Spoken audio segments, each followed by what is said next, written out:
ഒരു കോടി കിട്ടിയാൽ എന്ത് ചെയ്യും? ആദ്യം അതിന് എത്ര പൂജ ഉണ്ടെന്ന് എണ്ണേണ്ടി വരും.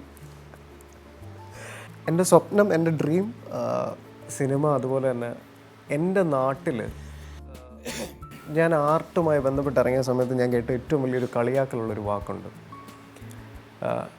ഈ വള്ളി തൂങ്ങി വരുന്ന ഇവരെ കൊണ്ട് എന്ത് ചെയ്യാൻ പറ്റും എന്നുള്ള ചോദ്യം പല ഓഡീഷന് പോയപ്പോഴും പല എന്താ പറയണേ ഇടുക്കിയിലേക്കാരെ കാണുന്നത് ഒരു മനുഷ്യൻ തുടങ്ങിയത് ഹോമോസാപ്പിയൻസ് എല്ലാം തുടങ്ങിയത് കാട്ടിൽ നിന്നാണ്.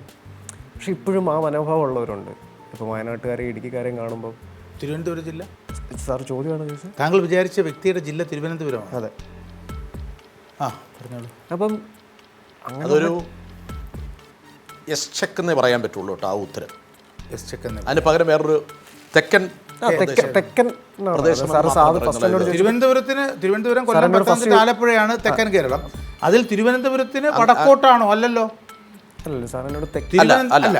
ഈ 4 ജില്ലകൾ എന്നുള്ള രീതിയിൽ കണക്കൂട്ടിയാൽ തിരുവനന്തപുരം അതാ ചോദിച്ചത്. അപ്പം അങ്ങനെ കിട്ടിയാൽ ഞാൻ 1 കോടി കിട്ടിയാൽ ഞാൻ ചെയ്യുന്നത് എൻ്റെ നാട്ടിൽ ആർട്ട് പഠിക്കേണ്ട ഒരു കലയാണെന്ന് വിശ്വസിക്കുന്ന ഒരാളാണ് ഇന്നത്തെ സാഹചര്യത്തിൽ. കാരണം കേരളത്തിൽ ഇപ്പോൾ നടന്നുകൊണ്ടിരിക്കുന്ന ആർട്ട് ഒത്തിരി റവല്യൂഷൻസ് ഉണ്ടാക്കിയിട്ടുണ്ട്, വിപ്ലവങ്ങൾ ഉണ്ടാക്കിയിട്ടുണ്ടെന്ന് വിശ്വസിക്കുന്ന ഒരാളാണ്. മനുഷ്യന്മാരെ മാറ്റിയിട്ടുണ്ട്. അപ്പോൾ എൻ്റെ നാട്ടിൽ ആർട്ട് പഠിപ്പിക്കുന്ന ഒരു സ്കൂൾ ഉണ്ടാകണമെന്നുള്ളത് എൻ്റെ എക്കാലത്തെ സ്വപ്നമാണ്. ഞാൻ സിനിമയിൽ നിന്ന് നാളെ സംഭവിച്ചാലും അങ്ങനെ ഒരു സ്പേസ് ഉണ്ടാവും. കാരണം ഞാൻ ആർട്ട് പഠിക്കാൻ വേണ്ടി അലഞ്ഞ പോലെ എൻ്റെ നാട്ടിലുള്ളവർ അലയരുതെന്നും നല്ല ആർട്ട് ആസ്വദിക്കുന്ന പ്രേക്ഷകരെ ഉണ്ടാകണമെന്നുള്ളതും എൻ്റെ ആഗ്രഹമാണ്. ശാന്തിനി ഗീതയെ മലയാളത്തിൽ അടയാളപ്പെടുത്തിയ കഥാപാത്രത്തിന് കാരണക്കാരൻ താങ്കൾ വിചാരിച്ച വ്യക്തിയാണ്.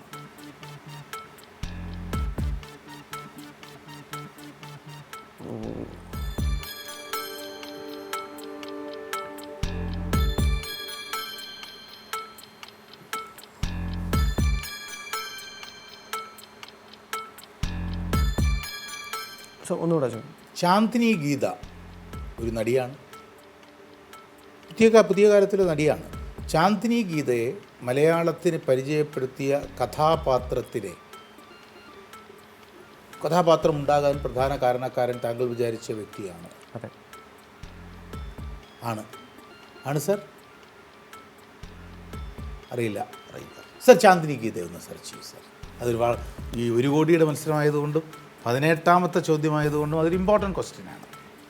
ശാന്തിനി ഗീത അതൊരു പുതിയ കാലത്തിലെ ഏത് സിനിമയാണെന്ന് പറഞ്ഞത് എളുപ്പമല്ല. അല്ല, അത് പിന്നെ ആ ചോദ്യത്തിന് പ്രസക്തിയില്ല.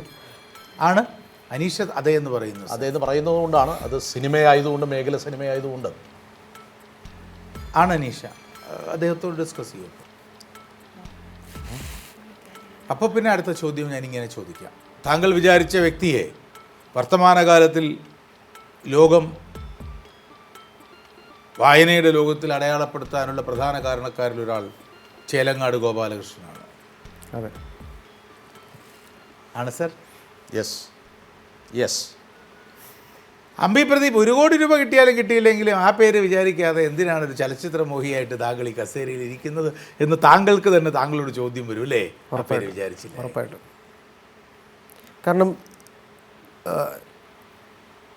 പറയുന്നത് ശരിയാണോ തെറ്റുന്നത്? ഞാൻ അടക്കമുള്ള പേര് പറയണ്ട, ഞാൻ ഉത്തരം പറഞ്ഞല്ല. ആ പേര് ഞാൻ വെക്കാൻ കാരണം നമ്മൾ മലയാളികൾക്ക് പൊതുവെ ഒരു സ്വഭാവമുണ്ട്. അയ്യോ, ഇതൊരു ആക്സിഡൻ്റൽ കോയിൻസിഡൻസ് ഉണ്ട്, ഇതിലൊരു വലിയ ആക്സിഡൻ്റ് ഉണ്ടല്ലോ ഇപ്പോൾ. അനീഷ പ്ലീസ്, ഉത്തരം പറഞ്ഞില്ല. ഇതൊരു ഇതാണ് യഥാർത്ഥ ആക്സിഡൻ്റൽ കോയിൻസിഡൻസ്. അപ്പോൾ എൻ്റെ 20ാമത്തെ ചോദ്യം, അച്ഛൻ്റെ പേര് പറഞ്ഞ് 1 കോടിക്ക് മത്സരത്തിന് അവസരമൊരുക്കിയ പ്രിയപ്പെട്ട അമ്പി പ്രദീപിനോടുള്ള എൻ്റെ ചോദ്യം, താങ്കൾ വിചാരിച്ച വ്യക്തിയായി മകൻ പകർന്നാടിയോ? പകർന്നാടിയിരുന്നു. ഇതൊരു അസാമാന്യമായ ആക്സിഡൻ്റൽ സ്വഭാവമാണ്. കാരണം ആദ്യത്തെ സൂചനയിൽ ഇടപ്പാളിലെ പരമേശ്വരൻ നായരുടെയും സുഭദ്രാമ്മയുടെയും മകനായ പ്രതിഭാശാലിയെക്കുറിച്ച് ചോദിച്ചപ്പോൾ മറ്റ് സൂചനകളൊന്നും ലഭിക്കുന്നതിന് മുൻപ് സുകുമാരൻ എന്നുത്തരം പറഞ്ഞാണ് അമ്പി 1 കോടിക്ക് അർഹനായത് മത്സരിക്കാൻ.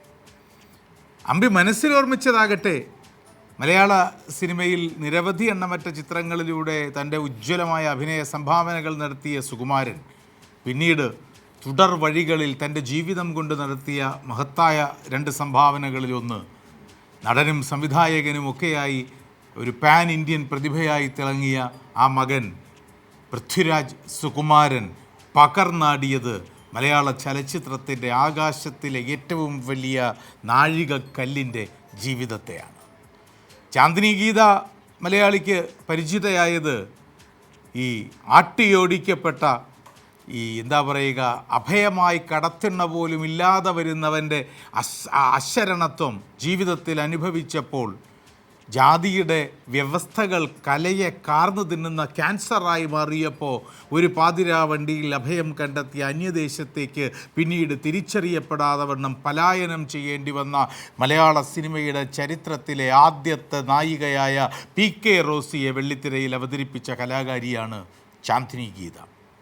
PK റോസി അന്നത്തെ ക്യാപിറ്റൽ തിയേറ്ററിലുണ്ടായ പ്രതിഷേധത്തെ തുടർന്ന് വല്ലാതെ കണ്ട് അഭയമില്ലാതെ ഓടപ്പെടേണ്ടി വന്നുവെങ്കിൽ മലയാള സിനിമ അതിൻ്റെ ഉയരങ്ങൾ ലോകത്തോളം എത്തുന്ന രീതിയിലെ പ്രതിഭാശാലികളെ സൃഷ്ടിച്ചുകൊണ്ട് മുന്നേറുകയാണ് എങ്കിൽ അതിന് കാരണക്കാരൻ തൻ്റെ ഉയിരും അധ്വാനവുമൊക്കെ സിനിമയ്ക്ക് വേണ്ടി സമർപ്പിച്ച ഒരു പഴയ അപ്പോത്തിക്കിരിയാണ്, ഒരു പഴയ ഡോക്ടർ ആണ്.